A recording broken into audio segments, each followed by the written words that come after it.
The avoidant silence after a relationship ends is often interpreted as indifference, emotional coldness, or evidence that they never truly cared. But beneath the surface of their non-contact lies a far more complex psychological reality. The avoidant knows exactly what they've done. They're acutely aware of the pain they've caused, the promises they couldn't keep, and the hope they systematically dismantled through their emotional unavailability. This knowledge doesn't propel them toward reconciliation or apology. Instead, it paralyzes them with a fear so profound that reaching out feels impossible. The shame of acknowledging their behavior, the terror of facing justified anger, and the certainty that they don't deserve forgiveness create a psychological prison where silence feels like the only option. The avoidant isn't staying away because they don't care. They're staying away because they care enough to know they cause damage they cannot repair, and they're too afraid to face the full weight of what they've done. They remember every moment they let you down. The avoidance memory of the relationship isn't the selective, rosy retrospective that many people experience after a breakup. Instead, they carry a detailed catalog of their failures, every time they withdrew when their partner needed connection, every emotional conversation they shut down, every moment they chose their comfort over their partner's emotional well-being. These memories play on repeat in the avoidant's mind, creating a mounting case against themselves that makes reaching out feel increasingly impossible. The avoidant remembers the specific look on their partner's face when they pulled away yet again, the disappointment that tried to mask itself as understanding, the hope dimming incrementally with each rejection. Each memory is a piece of evidence that they were inadequate, that they failed someone who deserved better, that they proved themselves unworthy of the love they were given. These memories are particularly painful because the avoidant often knew in real time that they were causing harm. They saw their partners hurt, but chose self-protection anyway. They recognized that their emotional distance was creating damage, but couldn't overcome their own fears enough to show up differently. This conscious awareness, while still choosing avoidance, creates a specific kind of guilt. They cannot claim ignorance or misunderstanding. They knew better, and did it anyway, over and over, until their partner had no choice but to leave. The accumulation of these memories creates a psychological weight that makes reaching out feel like exposing themselves to deserved punishment.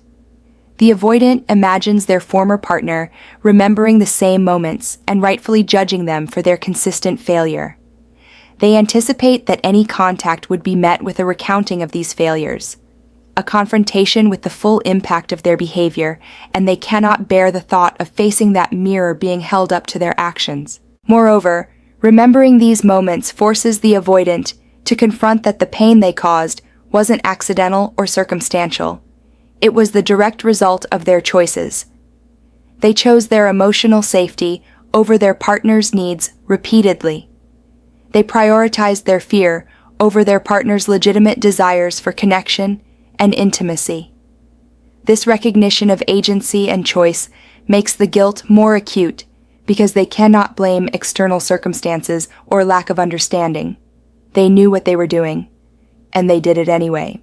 The avoidant also recognizes that these weren't isolated incidents, but a sustained pattern of behavior. It wasn't one bad day or one mistake. It was months or years of consistent emotional unavailability. They let their partner down not once, but hundreds of times in small and large ways. The sheer volume of failure makes any apology feel inadequate. How do you apologize for a pattern that defined the entire relationship? How do you make amends for systematic emotional abandonment? The task feels impossible, so silence feels safer. These memories also include moments when their partner explicitly told them they were being hurt, and the avoidant dismissed or minimized that pain. The avoidant remembers telling their partner they were too sensitive, too needy, or too demanding when their partner was simply expressing normal human needs for connection and emotional reciprocity. This invalidation on top of the original hurt compounds the guilt. The avoidant didn't just fail to meet their partner's needs. They made their partner feel wrong for having those needs in the first place. They're terrified of your anger and know they deserve it.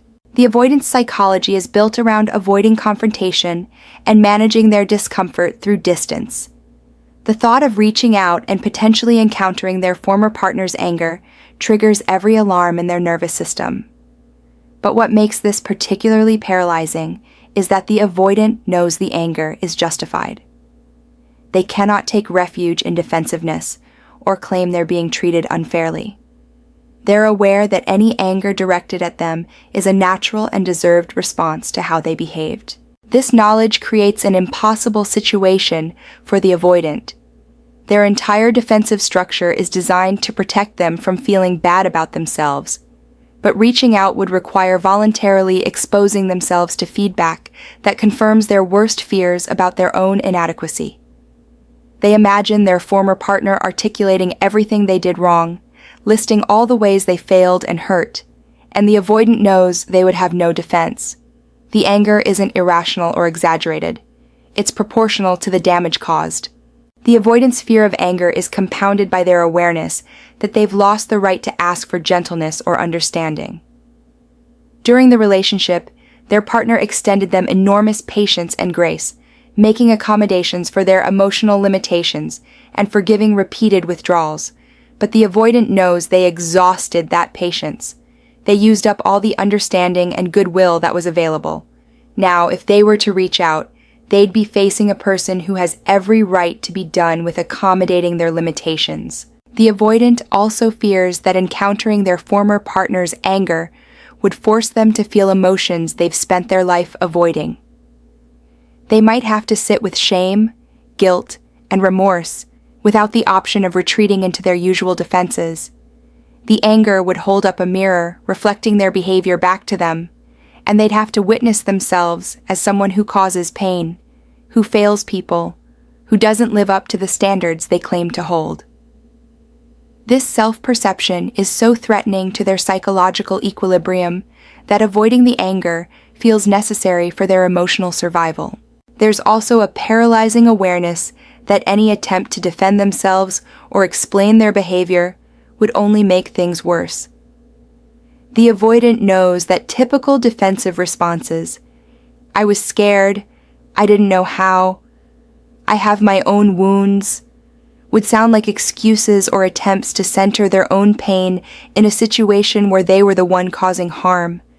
They recognize that their former partner has heard all these explanations before and continue to be hurt anyway. There's no justification that would make their behavior acceptable, so facing anger means accepting full responsibility without mitigation. The fear also extends to what might happen if their former partner isn't angry, if they're instead indifferent or detached. In some ways, this possibility is even more terrifying than anger, because it would mean the avoidant no longer matters enough to provoke strong feelings. The avoidant might prefer anger to indifference, because anger at least indicates that they still have emotional significance. But they fear that they've hurt their partner so thoroughly that they've destroyed even the possibility of caring enough to be angry, leaving only cold disinterest where love and anger both used to live. They don't know how to apologize for a pattern, not just an incident. One of the most paralyzing aspects of the avoidance guilt is recognizing that their harm wasn't a single mistake or a momentary lapse, but an ongoing pattern that defined the entire relationship. They understand that a simple apology, "I'm sorry for how I treated you," feels grotesquely inadequate given the scope and duration of the pain they caused. This awareness leaves them frozen, unable to find words that could possibly encompass the magnitude of their failure. The avoidant struggles with how to acknowledge that they weren't occasionally unavailable or periodically distant. They were consistently emotionally absent in ways that made genuine intimacy impossible. They created a relational environment where their partner experienced chronic loneliness, repeated rejection, and sustained uncertainty about their worth and the relationship's viability. How does someone apologize for creating that kind of sustained psychological damage? The task feels impossible, so silence feels like the only option. Moreover, The avoidant recognizes that their pattern wasn't unconscious or accidental. They were aware of their emotional withdrawal and chose it repeatedly, sometimes even after their partner explicitly communicated how much pain it caused. They can't claim they didn't understand the impact because they were told directly, sometimes many times. This consciousness makes the apology harder because they can't frame their behavior as a misunderstanding or lack of awareness. The avoidant also grapples with the recognition that words alone cannot repair the damage done by a pattern of behavior. An apology is just language, and what their former partner needed was action, consistent emotional availability, follow-through on commitments, genuine vulnerability, and intimacy. The avoidant failed to provide these things when they were actively requested during the relationship, so offering an apology now feels hollow. It's an acknowledgement of failure without any evidence that they've developed the capacity to behave differently. There's also the paralyzing question of what the apology would even accomplish. The avoidant recognizes that their former partner has likely spent considerable time and energy healing from the wounds the relationship created. An apology might reopen those wounds, forcing their ex to relive pain they've worked hard to move past. The avoidant fears that reaching out to apologize would be yet another selfish act, prioritizing their own need to assuage guilt over their former partner's need to heal in peace. The apology would be for the avoidant's benefit more than their ex's, and they know it. The complexity of apologizing for a pattern also includes acknowledging all the individual components of that pattern. It's not just about being emotionally distant. It's about the shutdown during important conversations, the withdrawal after moments of intimacy, the cancellation of plans when emotional demands felt too high, the minimization of their partner's legitimate concerns, the failure to show up for significant events, the inability to articulate feelings, the withholding of affection and reassurance. Each of these would require its own acknowledgement, and the cumulative weight of all of them together feels insurmountable. The avoidant is also aware that their pattern of behavior taught their former partner painful lessons about their own worth and about love itself. Their partner learned that expressing needs leads to rejection, that vulnerability will not be met with reciprocal vulnerability, that their love wasn't enough to make someone want to show up fully. These lessons about love and self-worth may have reshaped how their former partner approaches relationships going forward. Apologizing for instilling these damaging beliefs feels beyond the scope of what language can accomplish. Furthermore, the avoidant knows that an effective apology requires not just acknowledging what they did wrong, but demonstrating understanding of how it impacted their partner.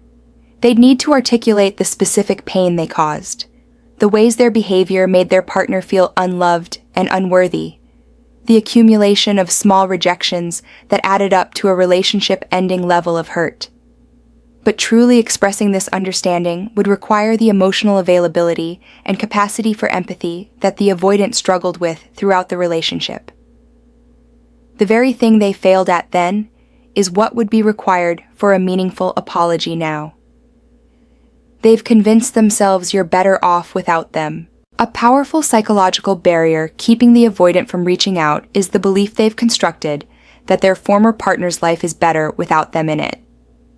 This isn't entirely self-deception.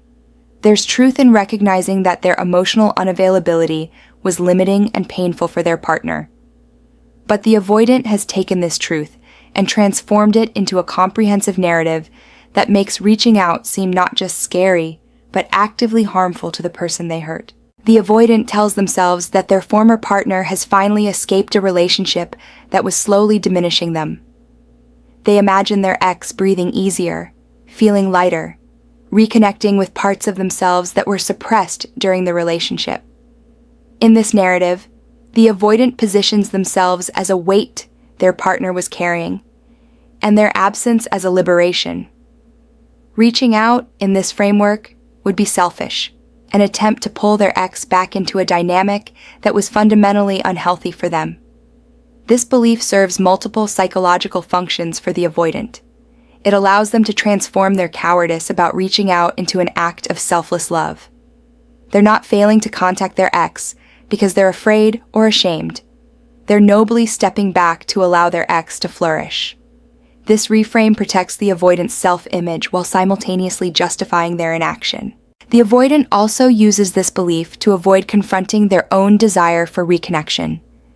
If their former partner is genuinely better off without them, then any impulse to reach out must be selfish and motivated by the avoidant's own needs rather than genuine care for their ex. This allows the avoidant to suppress their longing and regret by categorizing those feelings as selfish impulses that shouldn't be acted upon.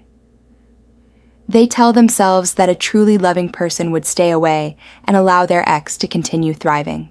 Moreover, this narrative protects the avoidant from the more terrifying possibility that their former partner might want to hear from them, might be willing to give them another chance, and that the avoidant would then face the pressure of having to show up differently. If the avoidant convinces themselves that their ex is better off without them, they never have to confront whether they're capable of change or risk failing again. The permanence of separation feels safer than the vulnerability of attempting reconnection. The avoidant reinforces this belief by focusing selectively on evidence that supports it. They notice signs of their former partner moving on, new interests, new connections, visible happiness, and interpret all of it as proof that their absence has been beneficial. They don't consider that their ex's healing is despite the pain they caused, not because of it. They don't acknowledge that their former partner might have grown even more with a supportive, emotionally available partner. The narrative is constructed to make the avoidant's absence seem necessary for their ex's well-being. There's also a self-fulfilling prophecy embedded in this belief. By staying away and telling themselves their ex is better off, the avoidant ensures that their former partner does indeed move forward without them. The avoidant then points to this moving forward as evidence that they were right to stay away, creating a circular logic that justifies continued distance. However, beneath this elaborate rationalization often lies a more painful truth. The avoidant feels they don't deserve to be in their former partner's life after how they behaved. The better off without me narrative is a more palatable way of expressing I don't deserve forgiveness or a second chance. It's easier to frame staying away as altruism than to admit it's rooted in shame and the belief that they've forfeited the right to their ex's attention, time, or consideration.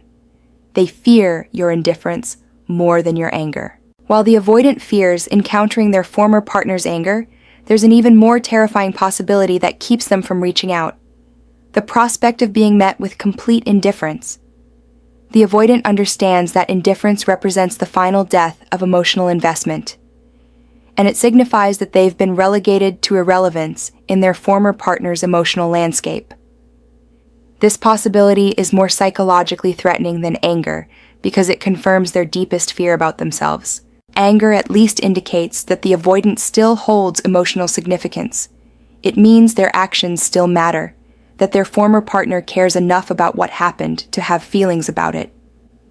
But indifference suggests that the avoidant has been processed, filed away, and emotionally released. They've become someone their ex used to know rather than someone who continues to occupy meaningful space in their thoughts or heart. This transformation from significant to irrelevant is existentially threatening to the avoidant's sense of self. The avoidant fears receiving responses that are polite but emotionally flat, answers to questions that don't invite further conversation, acknowledgement of their messages that doesn't convey any feeling beyond basic courtesy. This kind of response would communicate that their former partner has genuinely moved on to a place where the avoidant no longer triggers strong emotions of any kind. The passion, even if it manifested as anger or hurt, would be preferable to cool politeness that makes clear how little they now matter. This fear is rooted in the avoidant's core wound around worthiness and significance. Despite their defensive posturing of not needing others, the avoidant deeply fears being unmemorable, replaceable, or insignificant. They want to believe that they left a profound mark, even if that mark is painful. Indifference would suggest that whatever mark they left has been healed over, smoothed out, and rendered inconsequential. The avoidant also recognizes that indifference would foreclose any possibility of reconnection or redemption.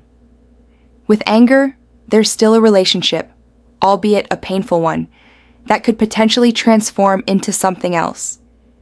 But indifference means the door isn't just closed, it's been removed entirely. There's no emotional bridge left to cross, no remaining connection to rebuild from. Moreover, encountering indifference would force the avoidant to confront how thoroughly they destroyed their former partner's willingness to be vulnerable with them. The person who once loved them deeply, who tried repeatedly to create connection, who saw potential in them despite their limitations, that person no longer cares whether they reach out or not. The avoidant's behavior was so consistently hurtful that it extinguished not just love, but interest, not just hope, but basic emotional investment. The fear of indifference also includes the recognition that their former partner has genuinely healed and moved forward in a way that makes the avoidant's belated attempts at connection an unwelcome intrusion. The avoidant imagines reaching out only to find that they're interrupting a life that has no space for them, that their contact is an inconvenience rather than a welcome surprise. This possibility is humiliating and confirms that their timing, as with so much in the relationship, was wrong, and that they missed the window when they mattered. Finally, the avoidant understands that if they reach out and receive indifference, they'll be forced to sit with the finality of what they've lost without any hope of redemption or second chances. The fantasy that they could one day make things right, that they might someday be forgiven or given another opportunity, would be destroyed. They'd have to fully grieve the loss while knowing that their own behavior created it, and that the person they hurt has moved so far beyond them that reconciliation isn't just unlikely.